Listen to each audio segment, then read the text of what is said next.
ce qu'on vit dans le mariage est la conséquence du choix qu'on a fait en amont. Tout. Un bon choix produit des mauvais résultats dans le mariage si seulement si ces bons choix n'ont pas évolué dans le mariage. Faire un bon choix au départ, ce n'est pas la garantie de vivre heureux dans le mariage. Le bon choix que tu as fait doit évoluer positivement dans le mariage. La femme, le bon mari, le bon monsieur là que tu as trouvé, quand vous vous mariez, il doit évoluer positivement. La femme doit évoluer positivement. Tout bon choix qui n'évolue pas devient toxique dans le mariage.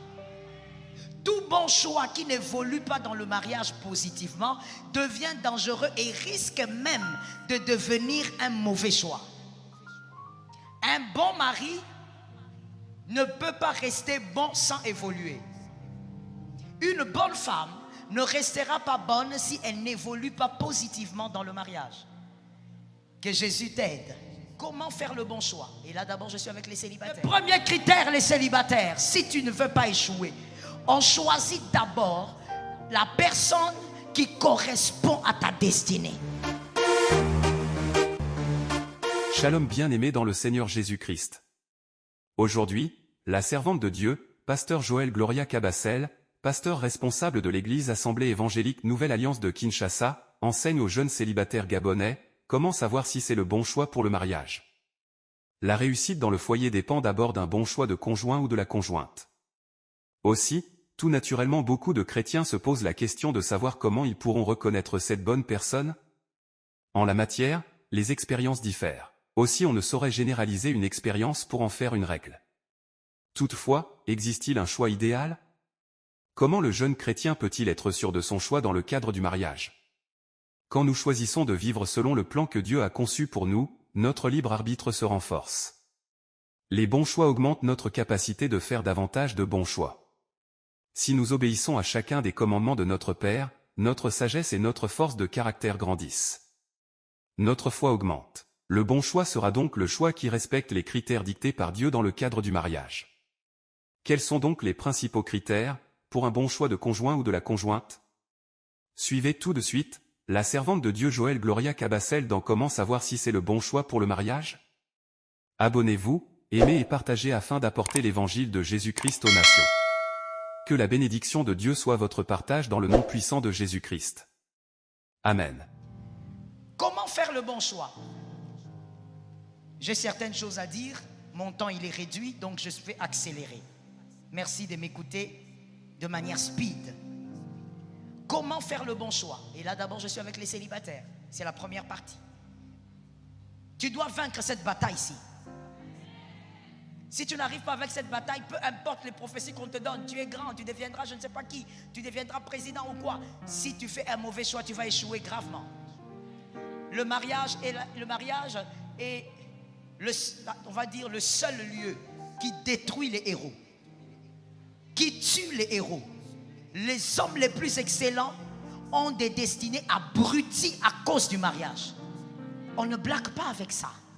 Est-ce que quelqu'un m'entend bien? Oh yes. Tu es obligé de réussir. Comment faire le bon choix? Genèse 24, 6 à 8. Je n'aurai pas le temps de lire. On écrit s'il vous plaît. Genèse 24, 6 à 8. Dans cette écriture, il y a quelque chose qui m'a beaucoup plu. Abraham dit au plus vieux de ses serviteurs, lorsqu'Isaac devait se marier, écoutez-moi très bien. Abraham dit, tu vas aller chercher une femme pour mon fils. Mais le verset commence en disant, je t'interdis d'amener Isaac là-bas. Toi-même va chercher. Et quand il commence à donner les critères au vieux serviteur, il lui dit, quand tu iras là-bas, quand tu trouveras, amène la femme. Mais il termine encore le verset en disant, je t'interdis d'amener Isaac là-bas. Pourquoi Abraham, alors que c'est la femme d'Isaac, pourquoi Abraham ne veut pas qu'Isaac aille lui-même choisir sa femme, voir sa femme? Il a interdit 2 fois, au début et à la fin. Il lui dit, jure sur ma cuisse, mets ta main sous ma cuisse, un rituel juif. Jure-moi que tu n'amèneras pas mon fils là-bas, mais que tu choisiras une femme et qu'elle viendra. Voici la raison. C'est que le premier critère pour faire un bon choix est caché là-dedans. Et quel est ce critère? Abraham ne voulait pas que Isaac voie. Parce que s'il voit, il choisira par la vue. Or, ce qu'on voit est trompeur. Je te donne un deuxième indice. Toi-même, tu vas trouver le premier critère. Deuxième indice, c'est que Abraham choisit les plus vieux de ses serviteurs. C'est-à-dire, c'est un homme qui a vu Isaac grandir. Mais au-delà de voir Isaac grandir, c'est quelqu'un qui a vu comment Abraham a évolué même dans sa vie chrétienne, dans sa richesse. C'est quelqu'un qui a vu comment Abraham a commencé à devenir milliardaire. Il dit donc à celui-là, c'est toi qui vas aller chercher une femme. Personne par rapport à sa destinée. Dieu demande, Abraham demande au vieux serviteur d'aller choisir, parce que le vieux serviteur ne va pas choisir uniquement une belle femme. Le vieux serviteur connaît l'appel d'Isaac. J'ai entendu 2 amens de ce côté. Ça veut dire que là derrière, tu ne comprends pas? Est-ce que tu comprends? C'est-à-dire Dieu, Abraham plutôt, Abraham s'organise pour que celui qui connaît l'appel d'Isaac, la destinée d'Isaac, qui connaît les défis de la vie d'Isaac, que celui-là choisisse une femme. Il dit à Isaac, toi tu vas rester ici. Parce que toi tu peux aller trouver une belle femme, mais qui ne pourra pas tenir ta destinée. Le premier critère, les célibataires, si tu ne veux pas échouer, on choisit d'abord la personne qui correspond à ta destinée. C'est le premier critère. Voilà pourquoi aujourd'hui on a des femmes qui disent, pasteur, je fais quoi? Moi je suis intelligente, je veux travailler mais mon mari ne veut pas. Généralement j'ai dit, tu ne travailleras pas. Ton mari ne veut pas, mais tu ne vas pas travailler. C'est lui le chef. Quand tu choisissais, il fallait tenir compte de ça. Toi tu avais tenu compte de la poche. On choisit celui qui correspond à ta destinée. Tu as des rêves, tu as des ambitions.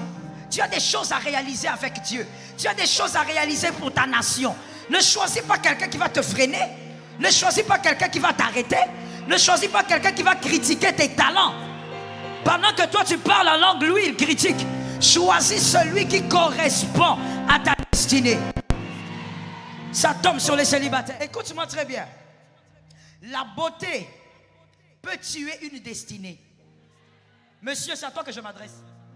Les garçons célibataires là, qui ont du mal des fois à écouter les conseils.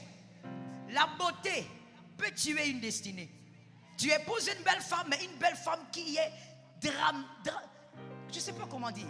Elle est d'abord traumatisante, elle est impolie, elle est hystérique. Et tout ce que toi tu veux réaliser dans la vie, pour elle c'est une distraction. Elle veut seulement l'argent pour avoir les tissages. La beauté peut détruire une destinée, mais entends la sagesse. Toute destinée qui réussit comporte une beauté.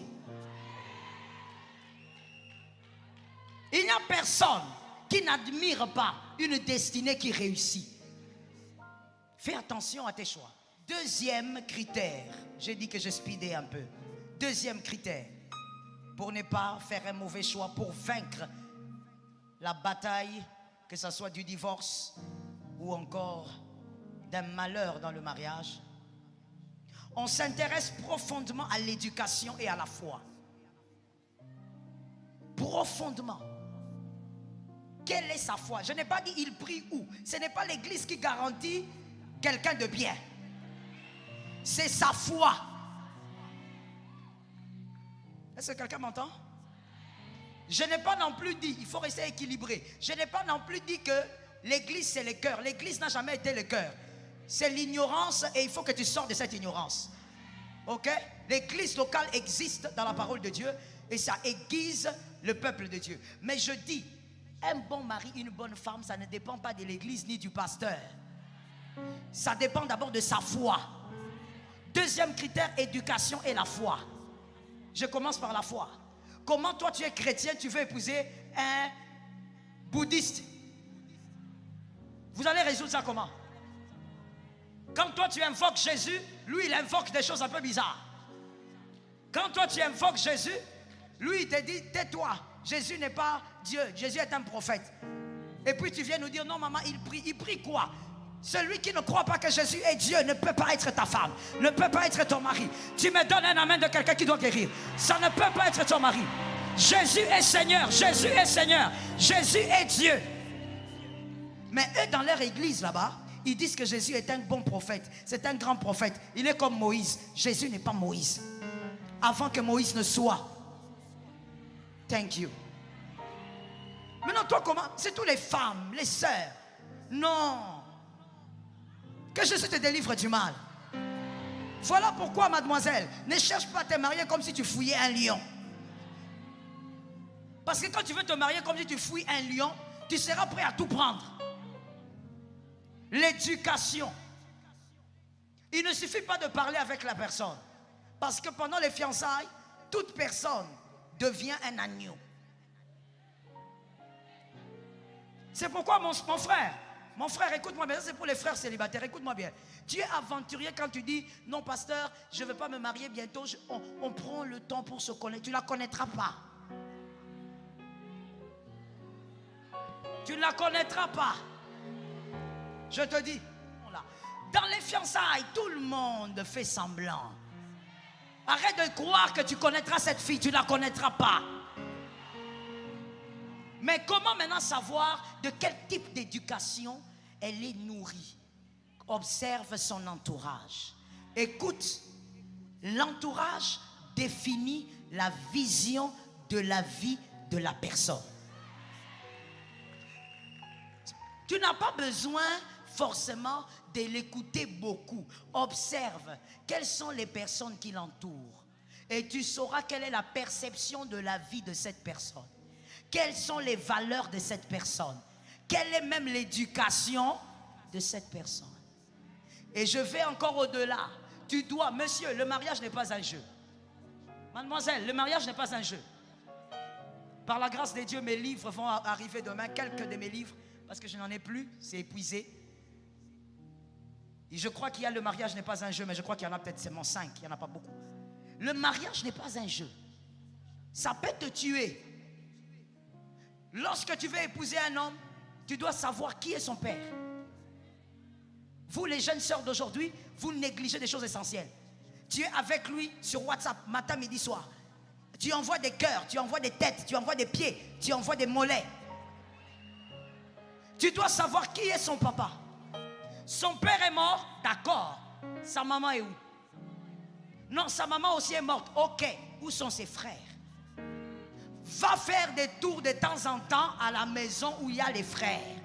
Comment ils vivent? Ne t'en fais pas. Tu vois ce que ses frères vivent, c'est comme ça qu'il est. Quand il est avec toi, il fait semblant. Est-ce que quelqu'un m'entend bien? Si tu vois qu'avec à la maison, quand il mange, ses frères mangent comme des hommes qui sortent d'une époque antique. Des hommes de Cro-Magnon. Lui aussi mange comme ça. Devant toi au restaurant, il fait semblant. L'éducation, pourquoi? Parce que celui que tu choisis est le miroir de la qualité d'enfant que tu auras. Can you listen to me? Celui que tu choisis révèle la qualité d'enfant que toi tu auras. Écoute quelque chose que les jeunes n'aiment pas entendre, ou même les célibataires.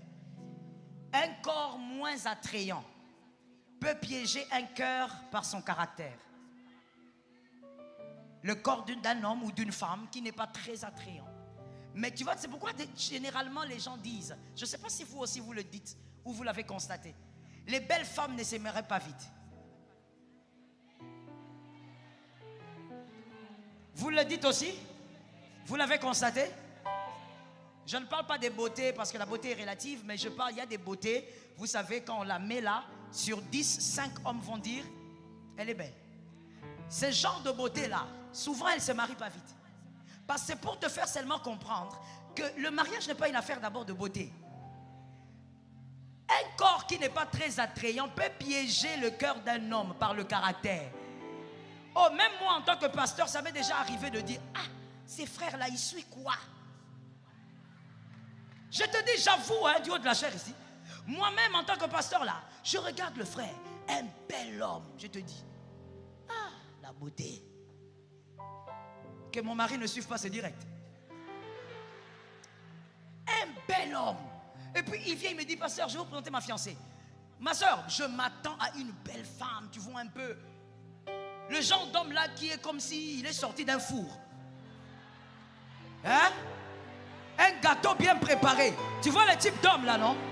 Ça veut dire quand tu les regardes, tu dis, oh, alléluia, Jésus est né, Jésus est ressuscité. Un bel homme.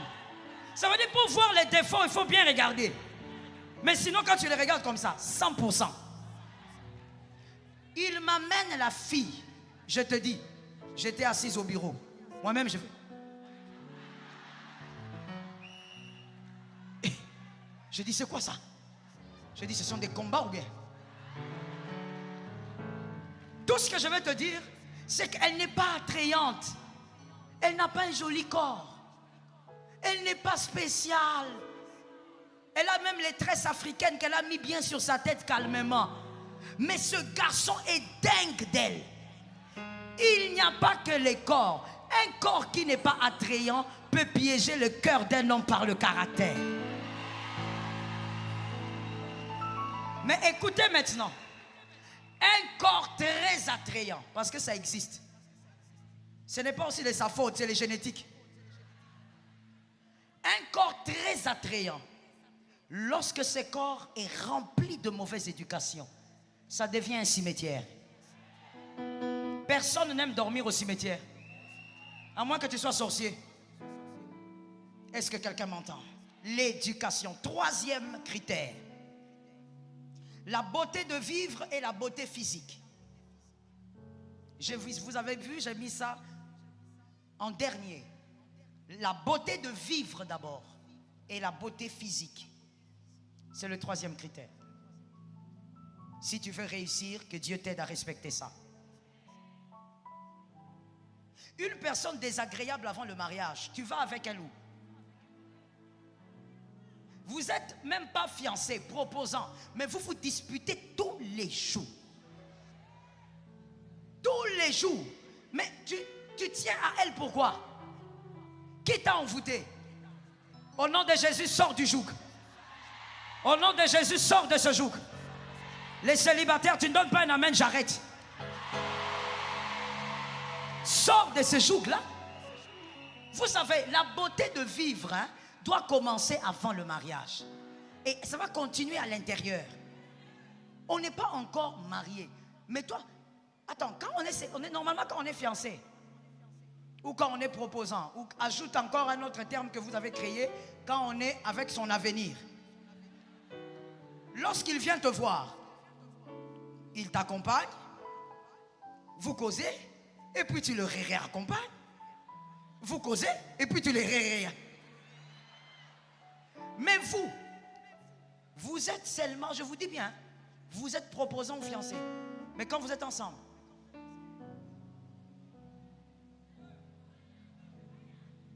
vous ne causez pas, vous ne riez pas, il n'y a rien d'agréable. Vous allez où? Tu veux une alliance ou tu veux le mariage? Il y a une différence. Tu veux l'alliance ou le mariage? Vous savez, en général, il y a des exceptions, mais permettez-moi de prêcher les généralités, parce que sinon nous allons nous perdre. En général, la femme, elle aime un homme qui le fait rire. La femme, en général, la femme aime un homme qui est semi-humoriste. Parce qu'il ne faut pas exagérer. La beauté physique, je l'ai mis en dernier. Et je l'ai dit tout à l'heure. Parce que tu sais, aujourd'hui il y a des divorces. Et tous ceux qui divorcent ne sont pas vilains. Ou ne sont pas moins beaux. Il y a des belles femmes qui divorcent. Mais comment une belle femme a divorcé? Comment son mari l'a laissé partir? Elle est belle. Comment un bel homme a divorcé? Pourquoi cet homme, cette femme plutôt, a laissé un bel homme partir? Parce que tu sais, au-delà de la beauté, il y a des choses qui mettent en paix dans le foyer. Si tu n'as pas la paix malgré la beauté, tu ne resteras pas là. Est-ce que quelqu'un m'a capté? Voici ce que les célibataires doivent savoir au sujet de la beauté physique. Est-ce qu'il y a des célibataires qui écrivent? Oui, c'est très bien. Voici ce que vous devez savoir au sujet de la beauté. Je suis en train d'aller vite. La première chose à savoir, je peux mettre de l'eau dans mon vin. J'ai mes critères de beauté, mais quand je tiens compte des autres critères, je sens que ça marche, même si celui-ci n'est pas trop ce que je voulais. Je voulais 1,80 m, mais celui-ci un peu. Bon, ça va aller. Le bisou va quand même se passer. Tu mets de l'eau dans ton vin quand les autres critères sont réunis. Pareillement pour les hommes. Mets un peu de l'eau dans ton vin. C'est ça la maturité aussi. Ne dis pas non, moi je voulais seulement une femme claire. Mon frère, arrête ça. Mets un peu de l'eau dans ton vin si tu sens que le reste des critères sont réunis. Que quelqu'un me dise, mets de l'eau dans ton vin. Je ne peux pas épouser. Ça c'est la deuxième chose que les célibataires doivent savoir. On ne peut pas épouser une femme qui ne vous attire, une femme ou un homme qui ne vous attire pas. Ça, il faut refuser. Même si les autres critères sont réunis, il ne faut pas accepter ça. Une femme, un homme qui ne vous attire pas, je ne parle pas de la séduction satanique, je parle d'une attirance pure. Ok? Vous vous sentez bien à côté de ce corps-là, vous êtes fiers de regarder ce corps-là. Si ce corps ne vous attire pas, ne vous décidez pas. Est-ce que quelqu'un m'entend? Sinon, dans le mariage, tu vas commencer à te bander les yeux pour prendre ton gars. Sinon, dans le mariage, tu vas te bander les yeux pour prendre ta femme. Tu vas éteindre les lumières comme la plupart des mariés. Donne un amen. Donne un autre amen normal. Et je veux préciser une chose. L'attirance n'est pas seulement une affaire de beauté. L'attirance est aussi une affaire de charme. Et un homme, ça c'est un conseil que je donne aux hommes, mariés ou célibataires, même si tu as 80 ans, écoute-moi s'il te plaît. Un homme, même si tu es beau, tu dois être charmant. C'est ce qui attire aussi les femmes. Toi tu n'as pas de charme. Même ta démarche n'a... Même la démarche n'a pas de charme. Un homme doit être charmant. C'est le charme qui attire. Oh, I'm telling you. Un homme doit avoir le charme. Parce que vous savez, tout à l'heure, j'ai dit, il y a des réalités génétiques. Dis-moi génétique. Ça veut dire que tu n'as pas décidé, c'est papa et maman. On fait comment? Quand tu te regardes au miroir, tu t'aimes, c'est vrai. Mais toi-même, tu reconnais que tes oreilles sont un peu aiguës. Toi-même, tu reconnais que tu as un peu des oreilles un peu compliquées. Mais tu t'aimes quand même. On ne choisit pas sa beauté, mais on peut décider sur son charme.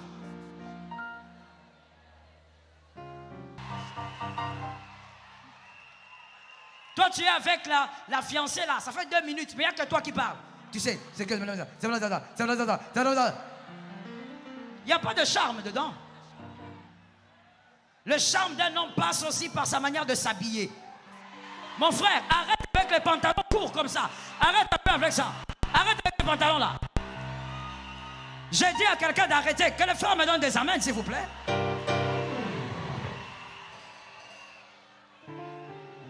Je n'ai pas trop envie d'expliquer d'où viennent la couture de ces pantalons-là, parce que bon, on est sur les réseaux aussi. Mais ceux qui connaissent savent que les créateurs de ces pantalons-là sont gays. Et ils l'ont fait pour que la personne, l'homme qui joue le rôle de la femme, s'habille un peu comme une femme. Mon frère, porte un pantalon normal. C'est le charme. Est-ce que quelqu'un m'entend? Que les jeunes garçons me donnent des amens. Les jeunes frères célibataires, des amens. Tu as ta chemise, tu repasses bien mon frère. Ne laisse pas des lignes ici comme ça et tu sors. C'est un manque de charme. Donc tu cires bien, tu la fais briller. Le charme. Ainsi tu verras, comme je l'ai dit pour la femme ou pour l'homme, tu verras un homme qui n'est pas aussi beau que toi, mais il a pu épouser une femme formidable. Parce que le charme compte aussi. Toi-même quand tu vois quelqu'un, Bonjour. C'est quoi? C'est quoi?